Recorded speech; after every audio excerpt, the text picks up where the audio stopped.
जय जगन्नाथ समस्त को दैनिक टीवी ओडिया गोटे नुआ वीडियो को स्वागत। तो देश विदेश आरंभ करी किछि गुरुत्वपूर्ण खबर विषय रे चलंतु नजर पकाई नबा। तेणु आम वीडियो को शेष पर्यंत देखुथांतु। आम वीडियो भल लागिले आम वीडियो गोटे लाइक करी चैनल को सब्सक्राइब कर देबे एवं शेष रे आपण माने कमेंट माध्यम रे जणाइबा को भूलिबेनी आपण माने केउ जिल्ला रु आम वीडियो को देखुछंती। चलंतु नजर पकाई नबा संपूर्ण खबर उपरे। राज्य में लघुचाप वर्षा को नहीं बड़ खबर। ओडिशा उपर एक घूर्णिबलय सक्रिय रही है। यार प्रभाव में लघुचाप सृष्टि होकर संभावना रही।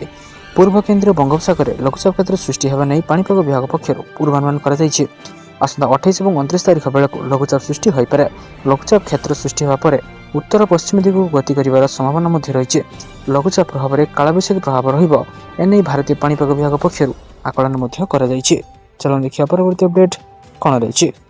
कॉकरोच जनता पार्टी को नहीं बड़ खबर। कॉकरोच जनता पार्टी सृष्टिकर्ता को हत्या धमक। अभिजीत दीपके कहते व्हाट्सएप रे एक मेसेज आसीथिला जो कॉकरोच जनता पार्टी अकाउंट संपूर्ण बंद कर देबा को कहा। अकाउंट बंद करने बदल में बहु परिमाण टंका ऑफर कर जदि से अकाउंट बंद न करती तेज अमेरिका रे मध्य हत्या कराजियो बोली धमक दि जाइए। एबे भी नियमित हत्या धमक मिलूची अभिजीत प्रकाश कर धमक मिलवा पर अभिजीत चुप न रही यार प्रमाण सर्वसाधारण प्रकाश कर से निजर एक्स अकाउंट रे व्हाट्सएप चैट स्क्रीनशॉट शेयर करी लिखिछंती वर्तमान जीवन में मारिदेवा को धमक मिलूची। धमकपूर्ण मेसेज रे स्पष्ट लिखा जाइए आमे तुमको कॉकरोच जनता पार्टी अकाउंट बंद करने टंका देबू नचेत आमे तुमको अमेरिका रे मध्य मारिदेबू। चलो देखिए परवर्ती अपडेट कौन रही। इफ्को रे सार उत्पादन बंद। एशिया महादेशर सर्वबृहत सार कारखाना पारादीप इफ्को रे बुधवार ठारे उत्पादन बंद रही कारण उक्त कारखाना रे आवश्यक कंचामाल अभाव देखा जाइए। या प्रभाव में एवं देशर चाषी पड़ो प्रभाव बोली आलोचना कर। अपरपक्ष उक्त कारखाना उपर प्रत्यक्ष परोक्ष भाव प्राय 10,000 परिवार निर्भरशील अटंती। यह प्रभाव से पड़ो बोली कहुच्छे। सार उत्पादन पर आवश्यक कंचामाल सल्फ्यूरिक एसिड फस्फोरिक एसिड एमोनिया आदि विदेश आसी पारना कारण मध्यप्राच्य युद्ध परिवेश और ईरान पाख समुद्र जलपथ हरमुज बाट दे जहाज चलाचल ठीक भाव होना। सार पर आवश्यक उपरोक्त कंचामाल गल्फ देश यथा Jordan Austria Oman Kuwait Egypt Morocco आदि देश आसी था। फेब्रुआरी 28 रु ईरान इजराइल अमेरिका युद्ध पर हरमुज जहाज चलाचल प्रणाली पर कटकणा जारी रही। याद्वारा भारत अशोधित तैल और सार कंचामाल जोगाण प्रभावित होती। चलो देखिए परवर्ती अपडेट कौन रही। सेपटे एसआईआर को नहीं बड़ खबर। भोटर तालिका संशोधन पर राज्य समस्त जिले में खोल हेल्प डेस्क। उपकृत हेबे प्रवासी वृद्ध और दिव्यांग भोटर। एसआईआर कार्यक्रम को दृष्टि रखी समस्त जिला निर्वाचन कार्यालय में हेल्प डेस्क खोलने को निर्वाचन विभाग पक्ष निर्देश जारी कर। अतिरिक्त मुख्य निर्वाचन अधिकारी सुशांत कुमार मिश्र समस्त जिलापाल एवं डीईओ को एने पत्र लिखिछंती। यही हेल्प डेस्क माध्यम भोटर माने एसआईआर समय सीमा योग्यता नाम जोड़ा संशोधन किंबा विलोप संबंधी सूचना पाइपर। एक पुराना भोटर तथ्य सह लिंक करने ऑनलाइन एवं ऑफलाइन फॉर्म पूर्ण कर सहयोग मिलिबो। विशेषकर प्रवासी वृद्ध एवं दिव्यांग भोटर को सहज सेवा जगाइबा यह व्यवस्था कर। चलो देखिए परवर्ती अपडेट कौन रही। पीएम किसान योजना को नहीं बड़ खबर। मोदी सरकार प्रधानमंत्री पीएम किसान सम्मान निधि योजना संपर्क में एक बड़ अपडेट आसी जाइए जहाँ लक्ष लक्ष हिताधिकारी मध्य हईचई सृष्टि करें। जदि आपण योजनार परवर्ती किस्ती उत्साह सहित अपेक्षा कर रही तेबे यही खबर आपण अत्यंत गुरुत्वपूर्ण अटे। 23तम किस्ती समस्त चाषी मान अकाउंट जमा हेबना बोली सरकार स्पष्ट करिसेंती। एथिसह प्रथम थर अपेक्षा नियम को कड़ाकड़ी कर केवल अभावी एवं योग्य चाषी मैंने सरकारी योजनार सीधासख लाभ पाइबे। जो मैंने पूर्व आवश्यक डॉक्यूमेंट प्रदान नक कि भूल सूचना व्यवहार नक किस्ती पाउछंती से नुआ नियम पदक्षेप अनेक चाषी को प्रभावित कर। आसंतु आमे जानिबा ए नूतन सरकारी निष्पत्ति क्यों चाषी मान प्रभावित करुच्ची एवं क्यों भूल जोगु आपणकर किस्ती संपूर्ण भाव में अवरोध हो पारे। जो चाषी मैंने एपर्यंत से अकाउंट केवाईसी प्रक्रिया शेष करना से 23तम किस्ती पाइपर ना बोली सरकार एथर स्पष्ट कर। डिजिटल ठकई एवं अनियमितता को रोकने सरकारी पदक्षेप नहीं। यह सहित लैंड सीडिंग किंबा सरकारी रेकर्ड वेरिफिकेशन को बाध्यतामूलक कर दी जाइए। जदि आपणकर जमी कागजपत्र प्रधानमंत्री किसान अकाउंट सहित लिंक होना तेज नूतन हिताधिकारी तालिकार बाद दिज्व। अनेक चाषी यह हल्का भाव में नेउथिले। यह नुआ अपडेट सहित प्रशासन सृष्टि कर नियम गुड़ी कौन बाद दिज्व। सरकार नूतन फिल्ड नियम अनुଯାयी जदि परिवार कौन सदस्य सरकारी चाकरी अच्छा कि आयकर रिटर्न आईटीआर फाइल କରନ୍ତି ତେବେ ସେମାନେ ଏହି ଯୋଜନା ପାଇଁ ସମ୍ପୂର୍ଣ୍ଣ ଅଯୋଗ୍ୟ ଅଟନ୍ତି। ଚାଲନ୍ତୁ ଦେଖିବା ପରବର୍ତ୍ତୀ ଅପଡେଟ୍ କ'ଣ ରହିଛି। ରାସନ କାର୍ଡକୁ ନେଇ ଆସିଲା ବଡ଼ ଖବର। ରାସନ କାର୍ଡକୁ ନେଇ ଆସିଲା ନୂଆ ନିୟମ। ସରକାର ରାସନ କାର୍ଡ ପାଇଁ ଆୟ ସୀମା ବୃଦ୍ଧି କରିବାକୁ ନିଷ୍ପତ୍ତି ନେଇଛନ୍ତି। ପୂର୍ବରୁ ରାସନ କାର୍ଡ ପାଇଁ ବାର୍ଷିକ ପରିବାର ଆୟ ସୀମା 1 ଲକ୍ଷ ଟଙ୍କା ଥିଲା। ଚଳିତ ବର୍ଷ ଅନୁସାରେ ଏହାକୁ 1,20,000 ଟଙ୍କାକୁ ବୃଦ୍ଧି କରାଯାଇଥିଲା। ମୁଖ୍ୟମନ୍ତ୍ରୀ ରେଖା ଗୁପ୍ତା ଅର୍ଥାତ୍ ଦିଲ୍ଲୀର ମୁଖ୍ୟମନ୍ତ୍ରୀ ଏହାକୁ ଏବେ ବାର୍ଷିକ 2.5 ଲକ୍ଷ ଟଙ୍କାକୁ ବୃଦ୍ଧି କରିଛନ୍ତି। ଏହି ବିଷୟ କ୍ୟାବିନେଟ୍ରେ ଆଲୋଚନା ହୋଇଥିଲା ଏବଂ ପରବର୍ତ୍ତୀ କ୍ୟାବିନେଟ୍ ବୈଠକରେ ଏହାକୁ ଅନୁମୋଦନ କରାଯାଇପାରେ। ଏହା ଅଧିକ ପରିବାରଙ୍କୁ ଲାଭ ମିଳିବ। ଦିଲ୍ଲୀ ସରକାର ରାସନ କାର୍ଡ ପାଇଁ ଆୟ ସମୟସୀମା ବୃଦ୍ଧି କରିବାକୁ ନିଷ୍ପତ୍ତି ନେଇଛନ୍ତି।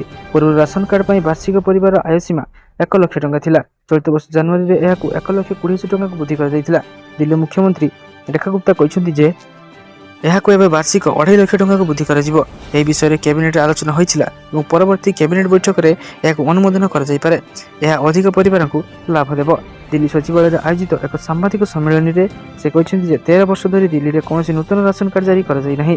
ଏବେ ନୂତନ ରାସନ କାର୍ଡ ପାଇଁ ଅନଲାଇନ୍ ଆବେଦନ ପ୍ରକ୍ରିୟା ଏବଂ ପରିବାରର ସଦସ୍ୟଙ୍କ ନାମ ଯୋଡ଼ିବା ପାଇଁ ଜିଲ୍ଲା ପୋର୍ଟାଲରେ 15 ମଇରୁ ଆରମ୍ଭ ହୋଇଛି। ଚାଲନ୍ତୁ ଦେଖିବା ପରବର୍ତ୍ତୀ ଅପଡେଟ୍ କ'ଣ ରହିଛି। ରାଜ୍ୟରେ 1,18,000ରୁ ଅଧିକ ଛାତ୍ରଛାତ୍ରୀଙ୍କୁ ଇଣ୍ଟର୍ନସିପ୍ ସୁଯୋଗ। ଓଡ଼ିଶା ସରକାରଙ୍କ ଉଚ୍ଚଶିକ୍ଷା ବିଭାଗ ତତ୍ତ୍ୱାବଧାନରେ ଶିକ୍ଷାବର୍ଷ 2025-26ରେ ପ୍ରାୟ 1,18,000ରୁ ଉର୍ଦ୍ଧ୍ୱ ସ୍ନାତକ ଛାତ୍ରଛାତ୍ରୀ ଏହି ଇଣ୍ଟର୍ନସିପ୍ ଏବଂ କମ୍ୟୁନିଟି ସର୍ଭିସରେ ନିୟୋଜିତ ହୋଇଛନ୍ତି। ଏହି ଇଣ୍ଟର୍ନସିପ୍ର ସମୟସୀମା 6 ସପ୍ତାହ ରହିଛି ଏବଂ ଛାତ୍ରଛାତ୍ରୀମାନଙ୍କୁ ମେଣ୍ଟରସିପ୍ ମଧ୍ୟ ପ୍ରଦାନ କରାଯିବ। ଛାତ୍ରଛାତ୍ରୀମାନେ ସରକାରଙ୍କ ବିଭିନ୍ନ ବିଭାଗ ଅଧୀନରେ ଥିବା କାର୍ଯ୍ୟାଳୟ, ଶିକ୍ଷାନୁଷ୍ଠାନ, ଅଙ୍ଗନବାଡ଼ି, ପଞ୍ଚାୟତ ସମିତି, ସ୍ୱାସ୍ଥ୍ୟକେନ୍ଦ୍ର, ବିତ୍ତୀୟ ଅନୁଷ୍ଠାନ, ବେସରକାରୀ ଅନୁଷ୍ଠାନ ଏବଂ ଏନ୍ଜିଓ ମାନଙ୍କରେ ଇଣ୍ଟର୍ନସିପ୍ ସୁଯୋଗ ପାଇଛନ୍ତି। ଏଥିପାଇଁ ନୂତନ ଗାଇଡଲାଇନ୍ ମଧ୍ୟ ରହିଛି।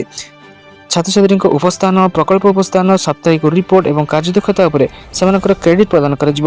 ଏହି କ୍ରେଡିଟ୍ ତାଙ୍କର ଆକାଡେମିକ୍ ବ୍ୟାଙ୍କ ଅଫ୍ କ୍ରେଡିଟ୍ରେ ସ୍ଥାନିତ ହେବ ଏବଂ ଇଣ୍ଟର୍ନସିପ୍ ସରିବା ପରେ ସେମାନଙ୍କୁ ସାର୍ଟିଫିକେଟ୍ ମଧ୍ୟ ପ୍ରଦାନ କରାଯିବ। ଚଳିତ ବର୍ଷ ସର୍ବାଧିକ ସଂଖ୍ୟକ ଛାତ୍ରଛାତ୍ରୀ ଗଞ୍ଜାମ, ସୁନ୍ଦରଗଡ଼, ମୟୂରଭଞ୍ଜ, କଟକ ଏବଂ ବଲାଙ୍ଗୀର ଜିଲ୍ଲାରୁ ଏହି ଇଣ୍ଟର୍ନସିପ୍ରେ ଯୋଗ ଦେଇଛନ୍ତି। ସେମାନେ ପଞ୍ଚାୟତରାଜ ଏବଂ ପାନୀୟ ଜଳ, ମହିଳା ଏବଂ ଶିଶୁ ବିକାଶ, ସ୍ୱାସ୍ଥ୍ୟ ବିଭାଗ, ପରିବାର କଲ୍ୟାଣ ବିଭାଗ, କୃଷି ଏବଂ କୃଷି ସଶକ୍ତିକରଣ, ଉଚ୍ଚଶିକ୍ଷା ଏବଂ ବିଦ୍ୟାଳୟ ଗଣଶିକ୍ଷା ବିଭାଗରେ ଅଧୀନରେ ଥିବା କାର୍ଯ୍ୟାଳୟମାନଙ୍କରେ ନିୟୋଜିତ ହୋଇଛନ୍ତି। ଚାଲନ୍ତୁ ଦେଖିବା ପରବର୍ତ୍ତୀ ଅପଡେଟ୍ କ'ଣ ରହିଛି। ସରକାରୀ ଗାଡ଼ି ବ୍ୟବହାର ଉପରେ କଟକଣା। ଅତି ଜରୁରୀ ନଥିଲେ ବିଭିନ୍ନ ବୈଠକରେ ସରକାରୀ ଅଧିକାରୀ ବ୍ୟକ୍ତିଗତ ଭାବେ ଯୋଗ ନ ଦେଇ ଆଭାସୀ ମାଧ୍ୟମରେ ସାମିଲ ହେବେ। ଆସନ୍ତା ଜୁନ୍ 1ରୁ ସବୁ ସରକାରୀ ବିଭାଗ ପାଇଁ ଇଭି କିଣା ବାଧ୍ୟତାମୂଳକ ହେବ। କେବଳ ବିଶେଷ ଆବଶ୍ୟକତା ଭିତ୍ତିରେ ପେଟ୍ରୋଲ କିମ୍ବା ଡିଜେଲ ଚାଳିତ ଯାନ କ୍ରୟ ପାଇଁ ଅନୁମତି ମିଳିବ। ସରକାରୀ ଗାଡ଼ି ବ୍ୟବହାର ପାଇଁ ସରକାର ଦେଉଥିବା ଅର୍ଥ ହ୍ରାସ କରାଯିବ। ଦେଶରେ ପେଟ୍ରୋଲ ଡିଜେଲ ଖର୍ଚ୍ଚ କାଟ ପାଇଁ ପ୍ରଧାନମନ୍ତ୍ରୀଙ୍କ ନିବେଦନ ପରିପ୍ରେକ୍ଷୀରେ ଗୁରୁବାର ମୁଖ୍ୟମନ୍ତ୍ରୀ ମୋହନ ଚରଣ ମାଝୀ ସମସ୍ତ ସରକାରୀ ବିଭାଗ ପାଇଁ ଏହି ନିର୍ଦ୍ଦେଶନାମା ଜାରି କରିଛନ୍ତି। ଚାଲନ୍ତୁ ଦେଖିବା ପରବର୍ତ୍ତୀ ଅପଡେଟ୍ କ'ଣ ରହିଛି। ସେପଟେ ରାଜ୍ୟରେ ବିଦ୍ୟୁତ କାଟକୁ ନେଇ ଆସିଲା ବଡ଼ ଖବର। ମୁଖ୍ୟମନ୍ତ୍ରୀ ମୋହନ ଚରଣ ମାଝୀଙ୍କ ଚେତାବନୀକୁ ବିଦ୍ୟୁତ ବିତରଣ କମ୍ପାନୀ ଶୁଣୁନାହିଁ। ଗରମରେ 24 ଘଣ୍ଟା କରେଣ୍ଟ ରହିବାର ପ୍ରତିଶ୍ରୁତି ଦେଇଥିଲେ ମଧ୍ୟ ତାକୁ ଫୁଙ୍କି ଉଡ଼ାଇ ଦିଆଯାଉଛି। ଅଘୋଷିତ ବିଦ୍ୟୁତ କାଟକୁ ନେଇ ପ୍ରତିବାଦର ସ୍ୱର ତୀବ୍ର ହେଉଛି। ଲୋକେ ନିଜର ଦାବି ଜଣାଇବା ସହ ଆନ୍ଦୋଳନ ମଧ୍ୟ କରୁଛନ୍ତି, କିନ୍ତୁ ଲୋକଙ୍କ ଦୁଃଖ କିଏ ଶୁଣୁଛି? ଏ ପରିପ୍ରେକ୍ଷୀରେ ପ୍ରତିକ୍ରିୟା ରଖି ଶକ୍ତିମନ୍ତ୍ରୀ କନକ ବର୍ଦ୍ଧନ ସିଂହଦେଓ ଓଭରଲୋଡ୍ ଯୋଗୁଁ ପାୱାର କଟ୍ ହେଉଥିବା ସଫେଇ ଦେଇଛନ୍ତି। ଏବେ ଯେଉଁପରି ହୁଇଟ୍ ଚାଲିଛି ତାହା କାହାରି ହାତରେ ନାହିଁ।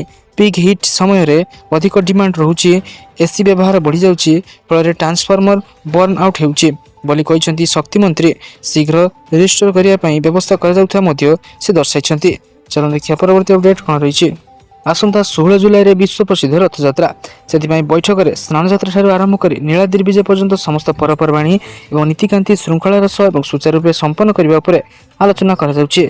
ମନ୍ତ୍ରୀ ଶ୍ରୀ ହରିଚନ୍ଦନ କହିଛନ୍ତି ଯେ ମହାପ୍ରଭୁ ଜଗନ୍ନାଥଙ୍କ ପ୍ରତ୍ୟେକ ଯାନିଯାତ୍ରା ଏବଂ ଉତ୍ସବ ପ୍ରତ୍ୟେକ ଓଡ଼ିଶାବାସୀ ଏବଂ ଜଗନ୍ନାଥ ପ୍ରେମୀଙ୍କ ଭାବାବେଗ ସହ ଜଡ଼ିତ।